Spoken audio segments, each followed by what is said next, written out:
Hello guys, welcome to my channel. ഇന്ന് നമ്മളുള്ളത് ഒരു അടിപൊളി ഹിഡൻ സ്പോട്ടിലാണ്. നമ്മളിന്ന് ഒരു വലയിടണമെന്നൊരു പ്ലാൻ ഉണ്ടായിരുന്നു. ഇന്നൊരു വൈബ് തോന്നി നമ്മൾ വലയിടാൻ പോകാറ്. നല്ല അടിപൊളി ഉടക്ക് വല നമ്മുടെ കയ്യിലുണ്ട്. നമ്മുടെ ആറ്റിലെ ഫുൾ മീനൊന്നും പിടിക്കാനൊക്കത്തില്ലെങ്കിലും നമുക്കത് ചുമ്മാ ഒരു രസത്തിന് വേണ്ടി ട്രൈ ചെയ്യാൻ വേണ്ടി നമ്മൾ വലയെടുത്തതായിട്ട്. അപ്പോൾ എല്ലാവരും എൻ്റെ ചാനൽ സബ്സ്ക്രൈബ് ചെയ്യണം. അഖിൽസ് വ്ലോഗ്. വലയിടുന്ന ഒരു രംഗമാണ് കണ്ടുകൊണ്ടിരിക്കുന്നത്. നമ്മൾ സബ്സ്ക്രൈബേഴ്സ് നല്ല രസമല്ലേ വലയിടും. വെള്ളം ഭയങ്കര തണുപ്പാണ്.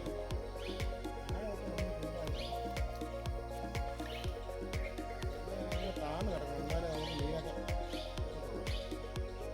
എത്ര ആഴമുള്ള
നമ്മളിപ്പോൾ വല എടുക്കാൻ പോകാം കേട്ടോ.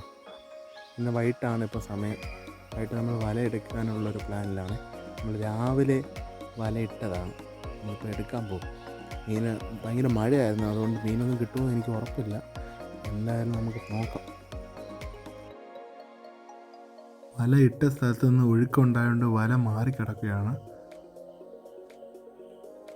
ഉള്ള കമ്പും എനിക്കൊന്ന് മഴ ഉണ്ടായതുകൊണ്ടാണ് ഈ ഉള്ള കമ്പും ഇലയെല്ലാം കൂടെ വലയിൽ കുടുങ്ങി വല മാറിപ്പോയി. ഈ പൊക്കി നോക്കുമ്പോൾ മീനൊന്നും കാണുന്നില്ല. എനിക്ക് തോന്നുന്നു ഈ ഒഴുക്കുണ്ടായതുകൊണ്ട് മീനൊന്നും ഇതിൻ്റെ അകത്ത് കയറിയിട്ടില്ല. വലയെല്ലാം നശിച്ചു. കഴിഞ്ഞ 6 മാസം മുന്നേ ഞങ്ങൾ ഈ ഒരു സെയിം സ്പോട്ടിൽ വലയിട്ടതാണ്. പക്ഷെ അന്ന് നമുക്ക് ഇഷ്ടം പോലെ മീൻ കിട്ടിയിട്ടുണ്ടായിരുന്നു. എനിക്ക് തോന്നുന്നു ഈ ഒരു മഴ നമ്മളെ ചതിച്ചു. ഇല്ലായിരുന്നെങ്കിൽ ഇഷ്ടം പോലെ മീൻ കിട്ടിയെന്നെ. എനിക്ക് ആറ്റിലൊന്നും ഇപ്പം മീനൊക്കെ കുറവാണ്. ഈ ഒരു സമയത്തൊക്കെ ആറ്റിൽ മീനൊക്കെ കുറവാണ്. എന്തായാലും നമുക്ക് ഭയങ്കര നിരാശയാണെങ്കിലും നമ്മുടെ സബ്സ്ക്രൈബേഴ്സിന് അടുത്ത വട്ടം നമ്മൾ ഫുൾ മീൻ പിടിച്ച് കാണിക്കുന്നതായിരിക്കും.